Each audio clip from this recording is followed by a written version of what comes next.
This is the Be One Change One podcast, where our mission is to help listeners define values, practice integrity, and inspire change. Our vision is to mentor men and empower them to achieve more by taking responsibility for shaping their own lives. He's CAS, an evolving man who has been shaped by adversity and continues to grow through his imperfections. And he's ROSCOE, an imperfect work in progress that tries to suck less every day. Between us, we have over 40 years of Air Force fighter pilot experience with countless hours as trainers, instructors, and mentors. Join us and learn to take responsibility for your own life as we dive into subjects from leadership to resilience to vulnerability. Be the one who changes their course. Be decisive, driven, and purposeful. Set the example for others. Lead. We wish we'd had this show when we were younger men. Be the one. So, actually, Katie came up with the idea the other day to, hey, you got Veterans Day coming up. What a nice idea it would be to release something on Veterans Day. You and I are both veterans. That's well documented. So, decided through a little bit of gnashing of teeth to do fighter pilot traditions and highlight some of those cool things. There are going to be some traditions, obviously, that we won't talk about. We can't let every cat out of the bag. Yeah. And to be honest, man, since you and I were in the game, some of those traditions have changed. Yeah, a lot of them have probably. I mean, they were starting to when I was getting out. It was a little bit different down for us in the 425th because we were kind of carved out of that a little bit, but I'm sure some of the stuff has changed. Yeah, I don't know if it's a good thing or a bad thing, but your video just cut out. Yeah, yours did a second ago too. It's definitely, it's interesting, man. I mean, when you just think about when you started in the Air Force but it's evolutionary too, because I remember when I was a young punk, a young lieutenant at Kunsan, which was my first operational assignment in Korea.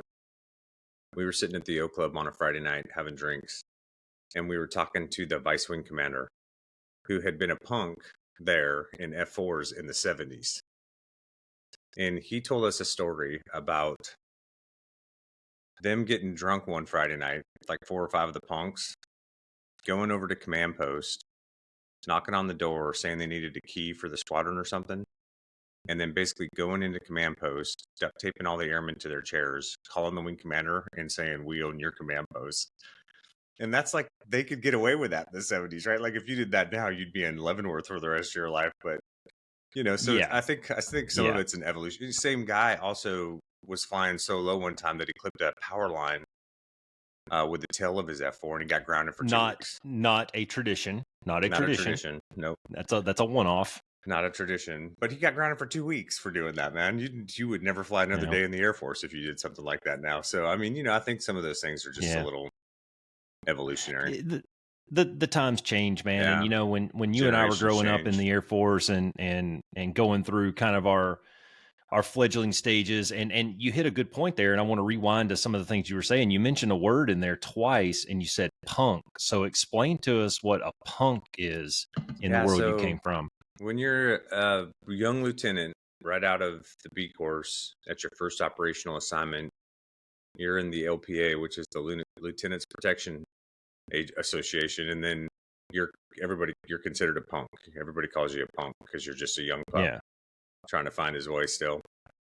Various communities have different ways to communicate kind of the same thing. You got FNGs, which is fucking new guys. Yeah, FNG. Shit pants was always my favorite. Shit pants as in you're wearing diapers, you're a baby. Typically, your first assignment lieutenants, young guys, probably haven't been named yet. Those kinds of dudes. Yep. Yeah, well, you're always FNG until you get named. So yeah, and it's great. Friday everybody wears their call sign name tags, but, and that kind of leans in a little bit to, let's explain a little bit about that, just as a kind of a sidebar. But the tradition of on Fridays, fighter pilots wearing their call sign name tags. So not your first name, last name. It's your call sign only with your wings and squadron colors or squadron patches or whatever. Whereas every other day of the week, you wear, you might have a name tag that says Cass Cooper or Jason Cooper, or in my case, Paul White or Roscoe White. But typically, we're not wearing our call signs during the week. On Fridays, you wear a tag that only has your call sign. So it would just say Cass in big bold letters or Roscoe in big bold letters, which is why First Name Friday is so significant, because you can't just glance down at a guy's name tag and get his first name. And you get have his first to name. kind of That's know right. your squadron mates a You little have to bit. actually know people. Yeah. You know nobody, God forbid you have to talk to an individual, name, right? Especially for me. That's great. Well, so, you know, I guess chronological order, we can hop around, we can do whatever, but, you know, going all the way back to, you've told the story very well on how you got into the Air Force and how much of an uphill climb it was for you to get to UPT and those kinds of things. So let's go all the way back to those days and talk about maybe some of those very first traditions. You know, you're wearing your flight suit and you're doing the thing, talking into a mask, and then what?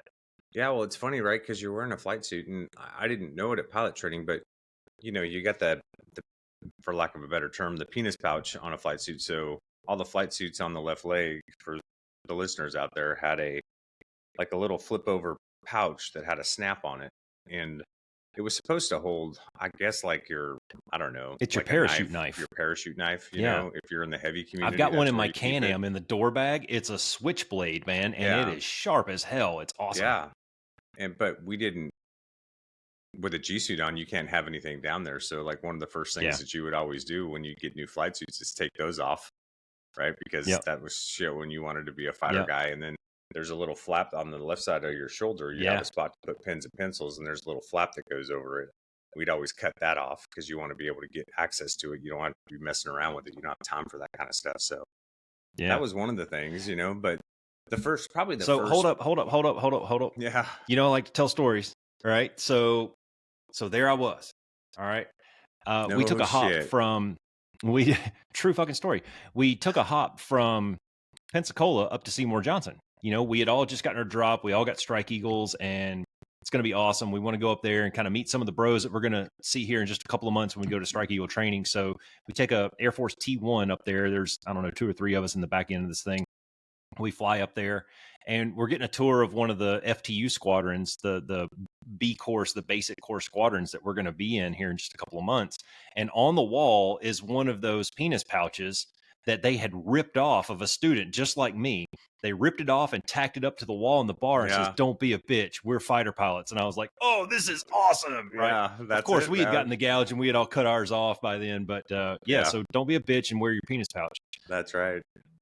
But probably the first tradition that kind of struck me at pilot training was the dunk tank, right? So on your very first solo, the very first time you get to solo an aircraft, a United States Air Force aircraft by yourself, and you don't do anything really but beat up the pattern for the most part. But the first time you solo, when you land, you come back, you taxi in, you have a bunch of your classmates out there that are in that pilot training class with you and a couple of VIPs, the instructors, and they get your gear off you and the dunk tank in.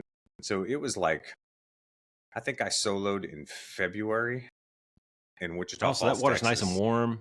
Yeah. And it is just literally like, it's just a big round, it's like a drinking. It's like a cattle trough. Yeah, it's a cattle trough or something like that, right? And it's nasty, and it was freezing cold. I don't think my balls descended for like 2 weeks because they were.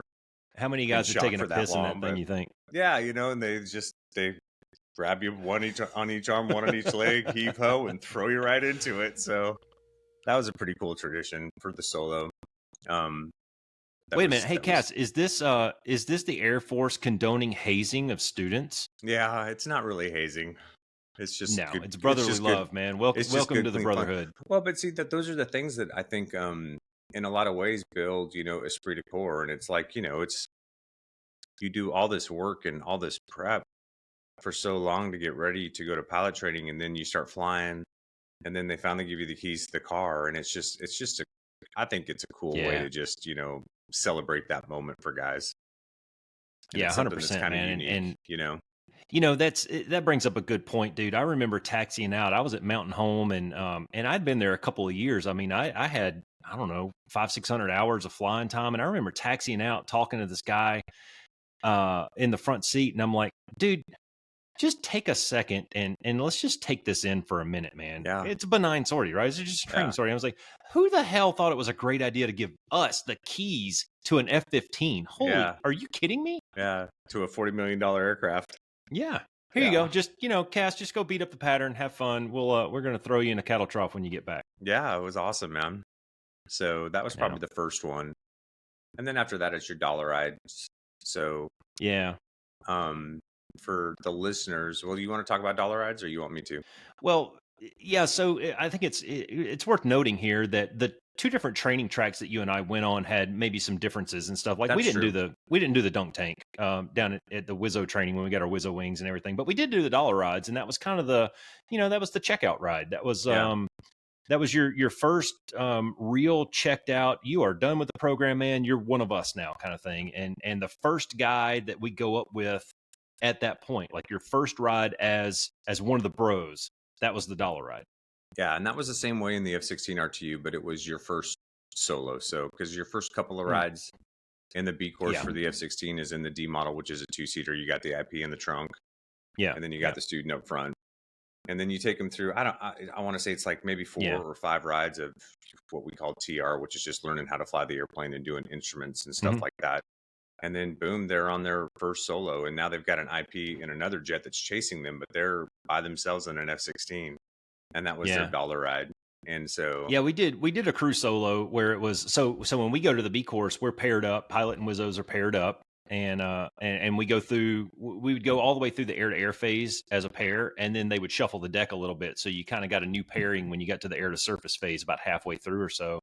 And on my crew solo, me and the guy, we ended up getting stationed together at Mountain Home, me and the pilot dude, Dirty, shout out to Dirty. He's down in Tucson right now. But so we're on landing rollout. Like it was pretty epic, man. You get to go up and you're kind of on your own for a little bit, and you just kind of go cold mic for a little while and take it all in for just a second, but we're on landing rollout, and we're still at 13 AOA, like aero braking down the runway.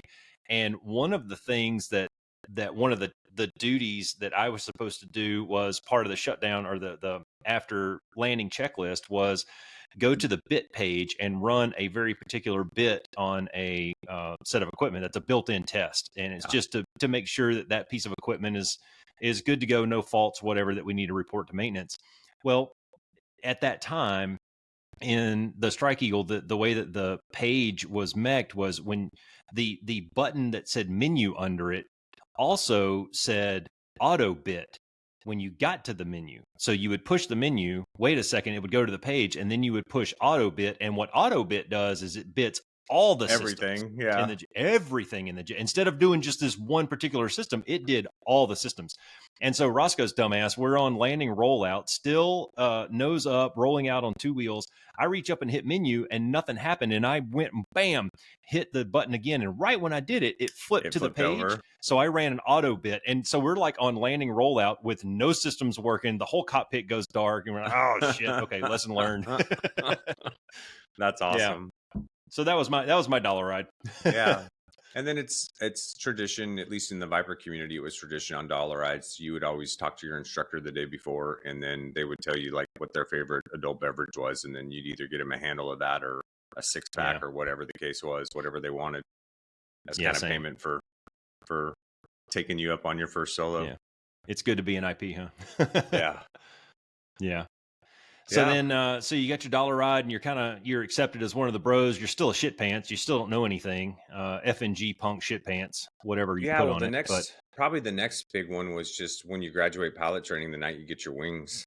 So you've been running around at first lieutenant, and you've just got a name badge on, but there ain't nothing on it, and everybody else around you, all the instructors, everybody else has wings. Cool little Air Force symbol on it. Yeah. Yeah, and you finally get to graduation, and they tack your wings on you. So that was a really cool ceremony and moment.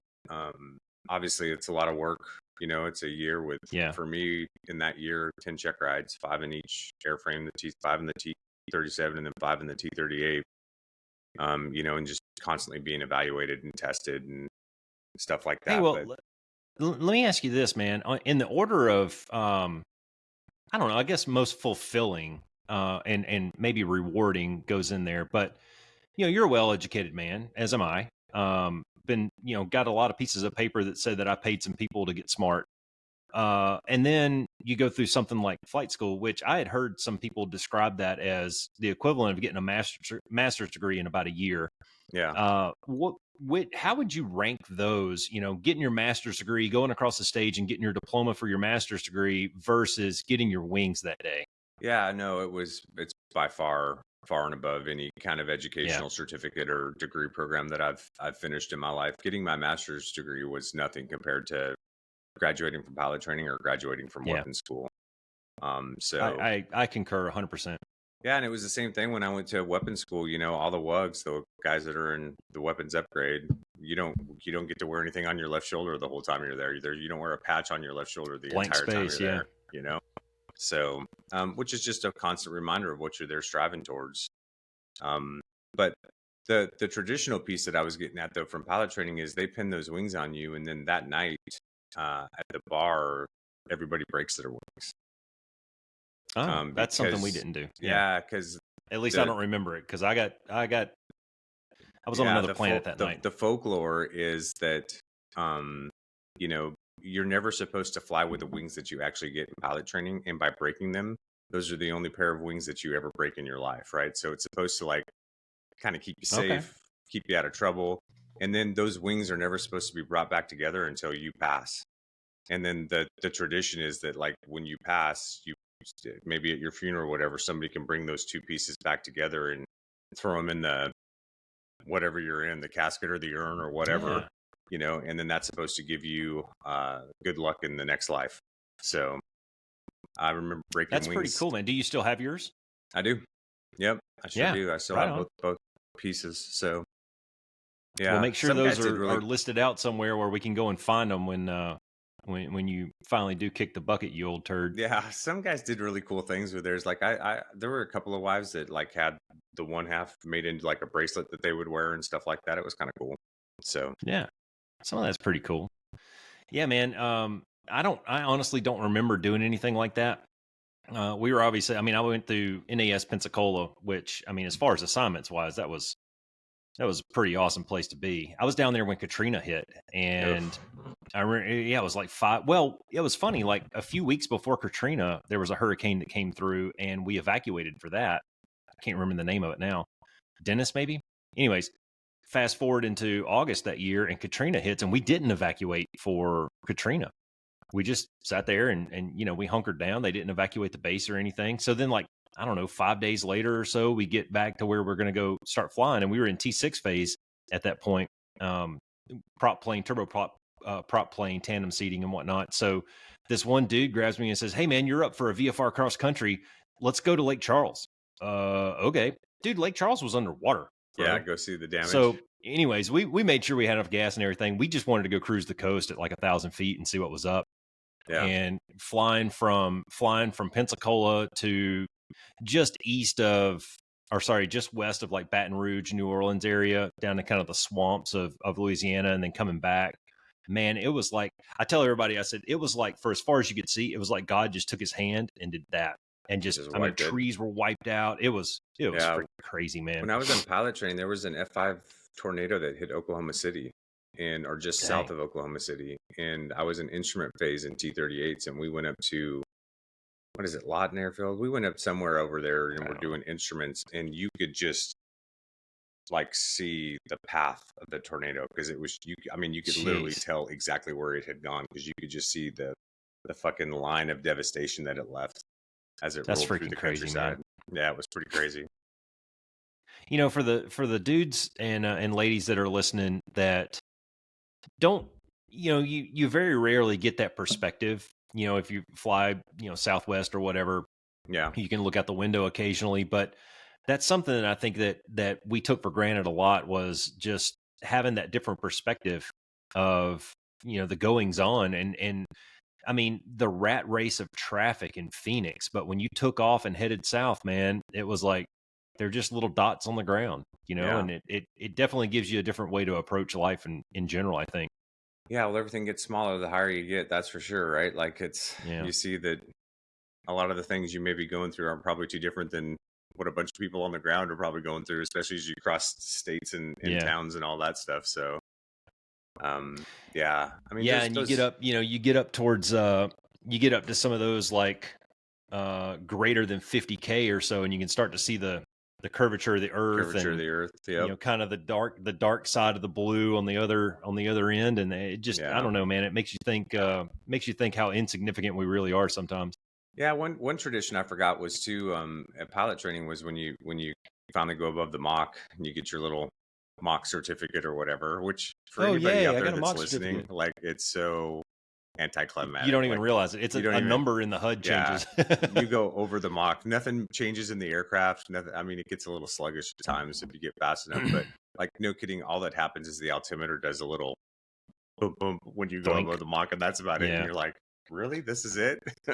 So If you hang it at 0.99 for, I don't know, a few seconds, you can feel it a little bit. But yeah, if you'll you're feel just a little bit. transitory, it's benign. It's like it's Yeah, non-existent. it doesn't. How many years did aviation try to break that barrier, I only to know. find out that it really wasn't that big of a deal? Wasn't that big of a deal at all.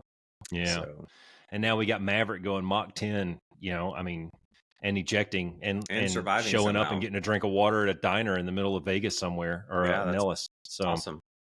yeah, it's like, it's no big deal. So Yeah, got our wings. I mean, and there's a lot of little stuff that's just mixed in there, but get to the B course, and somewhere through the B course, you got a B course name, which yeah, may or may not stick. I'd say probably 90 or greater percent of them don't stick. They're most of them usually don't. something fun or dumb, or like there was this one cat that came through the F-35 B course the other day, or a while back, that got named Trix for TR-1X.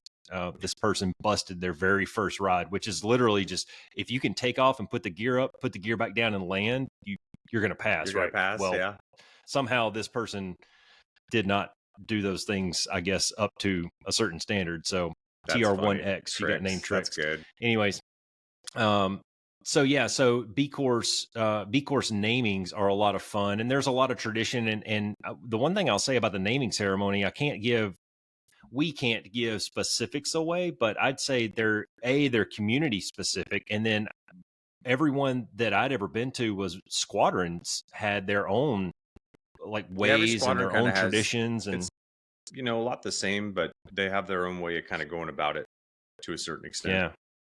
yeah, they're Because like what different we did methods and flows, and yeah, well, like in Korea, when I was in Korea, we would go down to A Town, which was basically just this little, like, I don't know, 2 block by 2 block shithole about 10 minutes outside of the base that the Korean mafia ran, that had a bunch of bars and restaurants, and security forces would be down there patrolling at night. But when you were at Kunsan, you had your green bean, which was your first sweep. We do these sweeps where we go down to A Town and we'd spend like 3 hours going around to 5 different bars, and at every bar we did a different thing. There was a different song that was sung or something like that.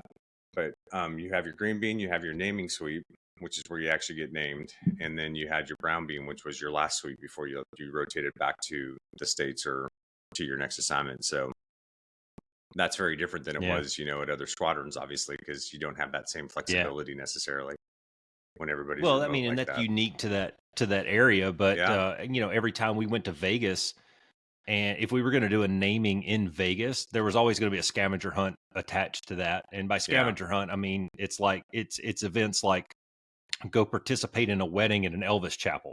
Yeah. Have to get that checked off of a list. I mean, there was all manner of different things. Get a ride in a limo or something weird like that. So, and then as you show back up, of course, all the bros, we're already at the location, the final destination, if you will, and we've probably had a couple of frosty beverages by then. So then these shit pantses start showing up with their list and all of their trophies in tow, of completing the scavenger hunt, and whoever did the best gets named first, whoever did the worst gets named last, and that actually has significance. So all the dudes who are not being named currently they're held in a holding area somewhere, and well, I'll just say that there's a bit of alcohol involved, maybe a little. Yeah. So if you're at the end of that list, you're going to have a different experience than maybe the people who are at the beginning of that list. That's right. And we'll just leave it there. I was on the back end of the list, and it did not end well. But what's awesome about that I'll is have Katie. Go ahead. I was going to say, I'll have Katie tell you the story of her trying to show up after my naming, and yeah, hilarity ensued. Yeah. Anyways, What's cool about that though is because they have everybody, and this is true in every squadron that I was ever in. The guys that are getting named are isolated from the rest of the group. yes, You have a mayor that's in charge of running the whole thing, and the larger group of guys in the squadron also get rowdier as the night goes on because drinks have flowed, and so it gets a little harder and harder, and sometimes the names get a little worse and worse. But what's cool is once a guy does get his name, then he immediately becomes part of the group, right? Everybody's high-fiving him. And he goes back there, and now he can heckle the rest of his bros. And he's throwing stuff. Yeah, it's awesome. So yeah, name him shitbag. Yeah. Yeah. The one thing I'll say there was a guy here. I'm in a Navy base right now, and in the Air Force, I think we actually think about the names, and there was the red flag test, right? So when you're giving a guy a name, you always have to ask the question, can he stand up at red flag and be the mission commander and say, hi, my name is, will that name hold up to that test? Yeah. So cool enough. Yeah, there was like the A-10 Bubbas they're pretty liberal with their names. I think there was a guy named Beer Can. I thought that was pretty cool. And then just the other day, I'm sitting here at a Navy base, and there's a Trash Panda. And there was a really good story behind that one. So I think in the fighter communities, jets that start with F anyways, we always kind of put that red flag test on it. Can you stand up in front of 500 people and say, hello, my name is Roscoe? Okay, that clearly passes the test, Yeah, for sure. Yeah. Yeah. The other thing I would say about bourbon gutter winch may not. Yeah. Yeah. Or monkey vulva wouldn't be a good one either. That probably wouldn't pass the test. No, that wouldn't pass the test at all. Some of the other things that I think we can share about namings is most guys get their names typically when you get named, and there's naming committees. Every squadron I was ever in, there was a naming committee. It's usually 5 to 8 dudes that get together, and they'll put a big board up in the weapons back in the vault and for a couple of weeks, and they'll have everybody's F&G last name written down, and everybody comes in and puts whatever they have up on the board, and some of that stuff makes it to the naming committee, or makes it to the naming, and some of it doesn't. But typically when you get named for something that you completely fucked up, right? Like most guys get names. Sometimes it's just funny. It's something that rhymes with some guy's last name. Like we had a guy, Brian. We had a guy. His last name was Tash, and they had sucka, po white, trailer, shave dogs, like all these things because it rhymed with trailer Tash and all this stuff. Because it all rhymed with Tash. Those were all on the board. So sometimes they're acronyms, but the bottom line is when you get up to deliver a story for a name to try to sell it to the group, there's one rule, and that's that 10% of that story has to be true. So there's a lot of embellishment that goes on. That's a lot of percent. And 10% is a lot of percent. And it sounds, to the outside person, it sounds like, like maybe it's mean and it's rough because you're bagging on somebody for something that they screwed up. Especially a young guy who just showed up and he's still trying to find his way. They're always going to fuck things up, right? But like that's also part of that humble, approachable, credible piece that we talk about. Like giving guys those kinds of things where when they have to tell the story to another bro about how they got their call sign and it's slightly embarrassing. Like that's a good way to kind of carry a little bit of humility through the fighter pilot experience, I think. Kind of builds a humility-based culture. There are some good names out there. There's some good names out there that you can't tell people outside of the bar. You can't tell them the real story behind that. So you have to make up a complete false identity and a false, like you have to sit down the next day and go, okay, I got named this. And I've got to come up with a new meaning for this acronym so that I can tell my mom. Yeah, so I can tell my mom what it actually means. You can't tell them what happened that night in Vegas that got you your call sign. Yeah, and I would add to what you said. Yeah, it's most of the time it's due to doing something very stupid. Occasionally, though, it's due to doing something very awesome. Yeah, and there was I'll give you an example. We had a crew that was doing night strafe up on Leech Lake there west of Vegas. And so their number one was 2 pretty high time instructors. And, they'd done 3 or 4 passes or whatever. And the pilot in number 2 was getting ready to go into the flight lead upgrade. So they said, hey man, you want to take the TAC lead for a couple of the passes here? And yeah, roger that. Who wouldn't, right? So that he jumps ahead and they go through their first pass. He goes down, it's 25 degrees strafe. So he's downhill, and there are a couple of rules to strafing. And one of those is no switch changes on final. Yeah. So the idea there is you're pointed towards the ground at 25 degrees nose low, especially at night. I don't want you fumbling around with switches in the cockpit. I want you focused on the range and the radar altimeter and recovery altitudes, right? Well, this dude, they had forgotten to go master arm hot. And when he tips in, he gets the reticle on, everything's looking good. And then he realizes it, takes his eyes off of the HUD just for a second, goes down, master arm hot, comes back, and the Wizzo recovers the airplane at 69 feet. Wow. And that's not me trying to say cool guy shit. It was no kidding, 69 feet. And what tipped her off was she had the target latched in the targeting pod, in the infrared pod, and she saw the ground rush coming in the pod. So she reaches down with both hands, rips the top off the stick. They pull 9Gs into recovery and everything, save both their bacon, dude. And both of them were as white as that wall behind you when they came back in the squadron. Yeah. Well, she was up for a naming, and she got named Cherub. So cool guy speak. We refer to thousands of altitude as angels and hundreds of feet of altitude as cherubs. So if you were flying at 20,000 feet, I would say angels 20 for 20,000 feet. Well, cherubs are hundreds of feet, and so she got named Cherub, which kind of fit because she was a dainty little female, flying with us. Yeah. But what a story to go with that name, though, huh? Sorry. Fighting some allergies. Yeah, no doubt, dude. That's crazy.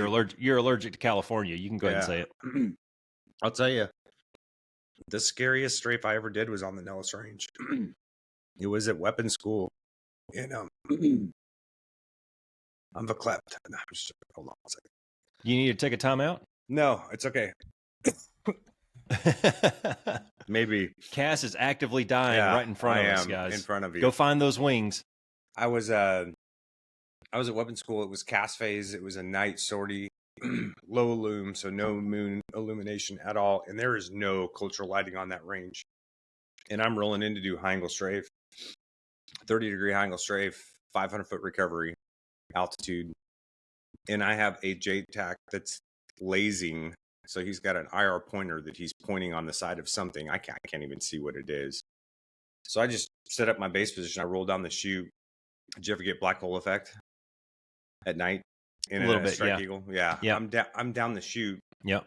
And I'm just lining up, the pipper in the HUD with this dude's IR pointer on the ground. And I have no sensation of speed, of altitude, I can't see the ground. Even with the goggles on, I couldn't see the ground of it coming up to me or anything like that. I'm just looking in the HUD, watching my cross check so I can get on the trigger when I'm supposed to. It was horrible. Scariest environment. Yeah, that's crazy. And that's why we talk about cross check being so important. Yeah. So keep the eyes moving, keep scanning, because that's there's a similar effect. There's a similar effect up on the North Utah Training and Test Range. It's called mirror effect. Have you heard of that one? Yeah, when it rains out there. So out west of the target area, the North Uter kind of it's an east-west oriented kind of airspace. So you would start in the west and you'd kind of fly low level and get to the targets in the east. And after a little bit of rain, the way that it mixed with that salt sand that's out there, it looked just like a mirror, man. And with a good blue sky background, you couldn't tell which end was up. So it was like instrument flying in the middle of the day. It was crazy. Yeah, there's some guys that on low levels have killed themselves on that range just because of that. Yeah. they start reacting, and they lose which way's up, and they pull the wrong direction and ride it in. We did a few of those runs. We would go down there and do our readiness inspections, our ORIs. And so we got to where we would do a few of those runs, and we would just do it on terrain following radar. We just do TF letdowns and fly the TF all the way in, because at least that would keep us safe. Yeah. And kind of eliminate that one variable and let us focus on something else. So I want to go back just for a second though, dude. So we were talking about the naming and some of the really unique things that go on at the naming, but the naming always starts with a roll call. Yeah. And these are events that are, they're unique to the squadron that you're in, but the processes are somewhat similar. I mean, you could go to Nellis right now and probably jump into a roll call and see a lot of similarity between any roll call that you've ever been. Yeah. And the bottom line is, on a designated date, on a designated time, thou shalt be in the bar. Yeah. And if thou aren't in the bar, then you're fined. Yeah, Sorry. you're assessed. And yeah, the mayor stands up there and he's got a list of everybody that's supposed to be there, all the way from the wing commander down to the lowest level lieutenant, and he starts calling the roll. And if you ain't there, you're getting assessed, man. Yep, for sure. Yeah, roll calls. There's a lot of really cool stuff mixed in there, mixed in with the roll call and different portions of the roll call. There may be a squadron history where you get a young lieutenant to come up there and give some cool history of the squadron. And some of that's, again, 10% rule maybe applies into that. Yeah. Unless they get booed out, which they usually do. Yeah, you can get booed off stage for sure. 100%. Really I've starred in that show a couple of times. There's always story time, good stories, not so good stories, which could lead to good names down the road. You got to be careful about, like lieutenant on lieutenant fratricide in a roll call. Yeah. Don't tell stories on your very close bros if you're going through an upgrade or something like that. Yeah, you sure do. That's a good way to have to take a shot. Yeah. I mean, all somebody's got to do is yell out frat, and you're kind of screwed.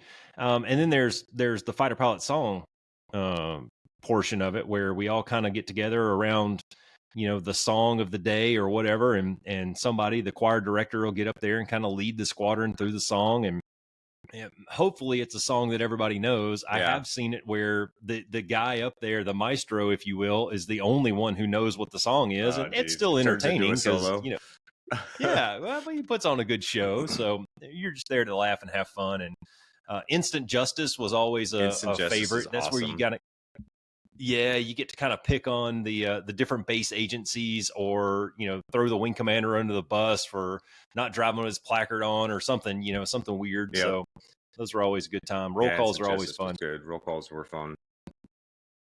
Yeah. Part of the roll call kind of ceremony, if you will, I guess, is I'm sure that people have heard of the RMO challenge. This is not unique to the Air Force necessarily, or unique to fighter pilots, but we did partake in that tradition, and you see firefighters doing it. So special RMO, operators, tier 1 guys. Let's explain what RMO is, right? So RMO go for is round metallic object, and we say RMO because you're not allowed to call it a coin, because if you say coin, then basically what you're doing is you're talking to one of your bros and you say coin, you're basically asking him at that point to show you if he has his RMO on him or not, and if he does, you owe him a drink. So that's how that challenge kind of goes. So every squadron, you carry your RMO with you. I always carried it in my flight suit pocket every day, every time everywhere we went, it was always on me. Yep.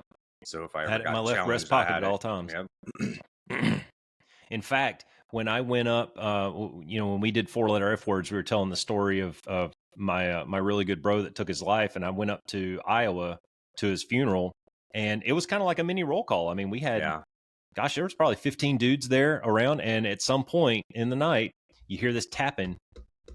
You hear this tapping on the bar, and everybody was fishing through their pockets to find their RMOs. So we all came armed, and it ended up being a good laugh.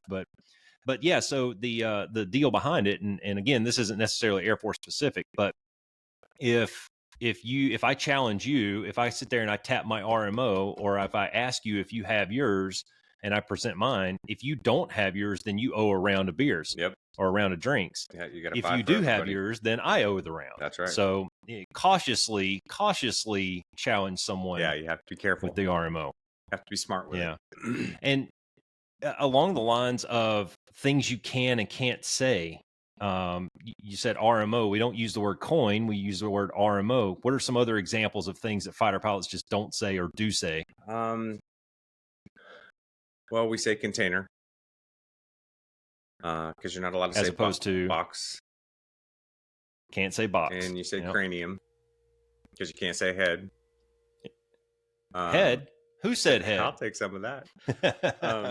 So there's all kinds of funny traditions. And again, I think we talked about Yeah. this on one of the podcasts, and it may seem childish to some folks out there, but I mean, what you're really doing, and I think you said this on one of our previous podcasts, by Yeah. having some of these little Yep. pieces in there about it teaches guys to actually think about what they're gonna fucking say before they just start blabbing words out of their mouth, right?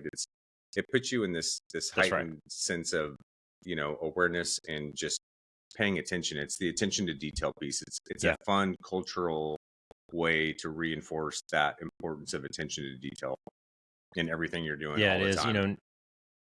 know, we talk about, I mean, on every episode, just about, we've talked about self-awareness and, you know, being mindful of your total person, really, and your mind, body, soul, and your actions, and part of that is your words. Yeah. And, you know, not only, I mean, let's just take this be one, change one deep for a second. You know, when you're communicating with your spouse, significant other, with your teammates at work, whatever, you need to be mindful of the words that you choose, because words are like bullets from a gun. Once they're out there, you can't take them back. And I think we talked about it earlier on a different show where we were talking about forgiveness versus forgetting and things like that. But, you know, and when you get to specifically what we're talking about in the, you know, when you're in a cockpit and you're going 500 miles an hour in a robust air-to-air fight with 200 airplanes, and you key the mic, it's a push to talk, not a push to think. You have to know exactly what you're saying when you're going to key the mic, because if you don't, you're going to comm jam the rest of the train, Yeah. and the words aren't going to get communicated correctly. Something's going to happen, you know. So it is actually kind of important. Yeah, it is. So here's something interesting Yeah. on the RMO piece. I didn't know this, but it says that, do you know how that started? It evidently No. started in World War II. So there was I guess there was a wealthy Ivy League lieutenant who had a set of solid bronze coins made for a bunch of his flight mates in the squadron he was in, and he handed them out to everybody. And one of the guys carried it with him all the time, and he ends up getting shot down, picked up by the Germans, ends up interred. The camp that he's in is getting bombed one night. He gets out and evades. He gets picked up by the French Legion. They think they don't believe that he's like an American fighter pilot. They think he's like some kind of a German saboteur or something like that, right? Because he didn't have any, Yeah. he'd been in that POW camp. He didn't have any identification on him. You know, he's wearing whatever they gave him in the POW camp to wear, pajamas, you know, and all this stuff. But he had hidden the coin. He had found a way to hide the coin. I don't know how, and I don't want to know how, but he hid the coin. Oh, reference Pulp Fiction. Yeah. I know how he hit it. And so they were gonna kill this guy. The French were, and he showed one of the guys the coin, and the guy recognized the insignia on it as one of the squadrons, one of the Air Force squadrons. And so That's cool, yeah, man. they saved his life, and Yeah. or they spared his life and ended up getting him back to the Americans eventually. So that's, I guess, where it comes from. Yeah. So when our podcast makes it Rogan big, we'll get some B1 Change One RMOs. Yeah, that'd be cool. And start passing them out to people in the community. Yeah. And then we can challenge everybody up and down the list. That'd be fun. That's a great idea. Yeah, because we got all about 25 followers now. So yeah. Any day now. That's 25 beers potentially, man. Yeah, that's right. I'm telling you. It's at least one free drink. Somebody needs to give Rogan a heads up, man. I'm telling you, brother. Let's go. It's coming. Yeah. All right. Roll calls, RMOs, things you can and can't say, breaking wings. And then one day, dude, you're taxiing in on your last flight. Oh, yeah. Your Finney flight. Yep. What was that experience like? Like, I mean, just from the time you wake up in the morning to the time you change into your fresh flight suit after it's all over with. Yeah. That whole day to me was kind of a thing. That's a significant emotional event. Yeah, and it was everywhere too, right? Because you do it at every base that you leave, and it's kind of the culmination. For me, it always just was such a great way to signify kind of like the culmination of, because like even after leaving Korea and getting to Shaw, you know, like saying goodbye to Korea was, I had a great time there, man. I mean, I learned a lot. I grew up a lot as a punk in Korea. I had a lot of great instructors in Korea. I'd learned how to get very tactical and lethal. And then when I got to Shaw, you know, I went through the flight lead upgrade programs and my instructor pilot. So there's like all these different places you go, there's like these benchmarks that you accomplished when you're there. And it's just kind of a cool way of, wrapping all that up, and signifying like everything that you were able to do and accomplish with the squadron and with your bros and individually over the time that you were there. So, and they're pretty standard across the board, I think, right? So you get in. I mean, I would always try the rule is basically like the punks will always be at the bottom of the ladder, and they're going to try to get you down, and if you got kids or something, they've got the fire hydrants or the water bottles getting ready to spray you down. And basically what happens is when you get out of the jet, super soakers or something, there's a little bit of a wrestling match that typically goes on until you start to get older, and then you just accept your fate. But the punks will get you down on the ground. They'll duct tape your hands and your legs together. Every once in a while we'd hang a guy if he wasn't too heavy on an MRL or something to suspend him, and then families hosing him down. And then once you get him down and get the duct tape off his hands and feet, then there's a bottle of champagne waiting, and guys uncork it, and then they start drinking and passing it around. Everybody comes up, says their thank yous and farewells, and it's just badass. When I was younger, I always tried to get away. I had a great trick. In the F-16, man. Because if you can jump off the right wing, just go off the right side. And so I'd get my G suit and everything undone, and all the punks would be down at the bottom of the ladder, and I'd hand somebody my helmet bag because obviously I don't want to hurt my hammocks. And then I'm taking all my stuff off, and then when I would grab it, I would basically throw it down at them, and they'd all kind of scatter, and then I'd go out the right side of the airplane and start running. Yeah, right on. So right on. Yeah, Strike Eagle's a little tall to be jumping out of cockpits. It's a little taller.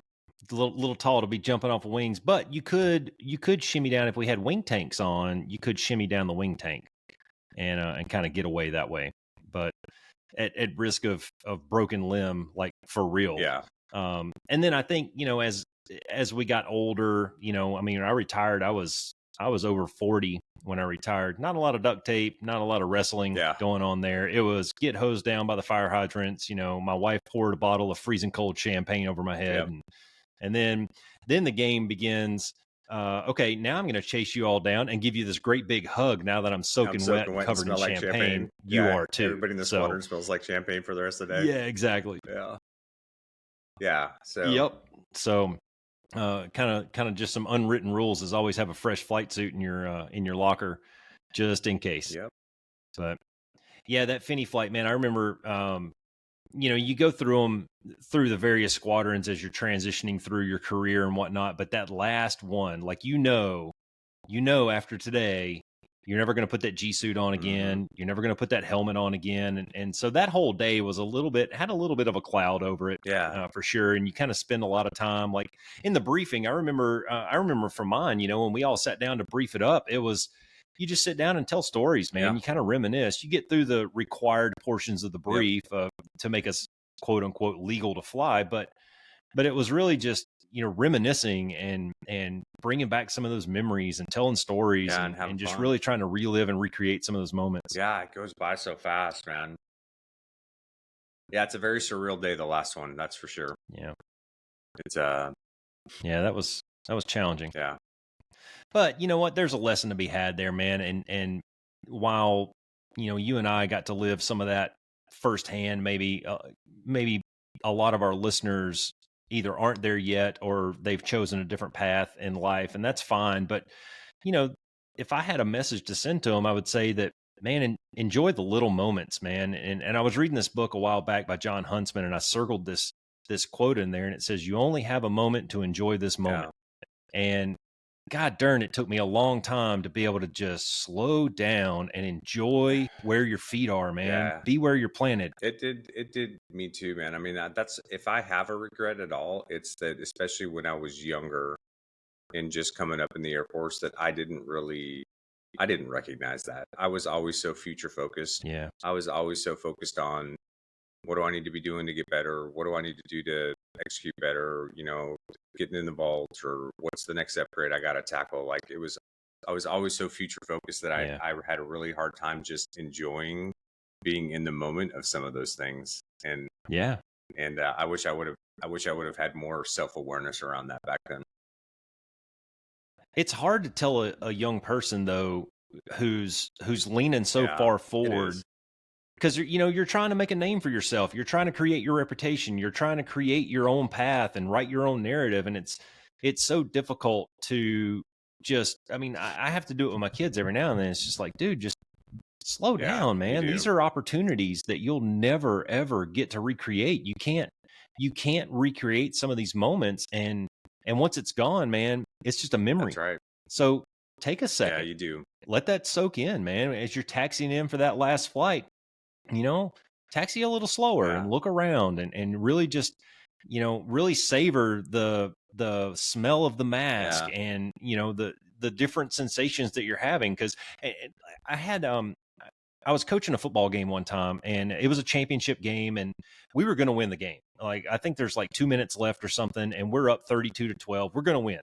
And I called my last time out. I got my whole team around me, and I said, guys, I didn't need to talk to you. I want everybody to just stop for a second, look up in the stands, find your mom and dad, wave to them, look at the scoreboard, burn this memory into your brain, dude. Take a few seconds here until the referee blows the whistle and just enjoy this moment. Yeah. Because once it's over, it's gone. Yeah. And we did, man. All of us sat there. I mean, there was 25 people on the team at the time. And then all the coaches, we just kind of sat there and just looked around the stadium and really enjoyed the sights and sounds and smells of what was happening right then in that moment. And I'm so glad that I did that, because that's super cool. I go back to that memory so often. It was freezing cold. It smelled like crap because we were down in Buckeye and the cow shit was blowing our direction. And I mean, it was just really a surreal moment to be able to pause. And I'm so thankful that I had the SA to do that in that moment. Yeah, that's really cool, man. And that's a great lesson too, because it is, I mean, you only get so many of those moments in life, you know what I mean? And you need to be able to appreciate them while you're experiencing them. So yeah, I was never very good at that. They're fleeting, man. They are. Yeah, I think we all suck at it from time to time, and some more than others. But I'd like to think that maybe in my old age, I've become aware enough of my surroundings and of the different goings on in the day where I can recognize some of those moments a little bit better. And recently, I've screwed that up within the last couple of years. But different story for another day.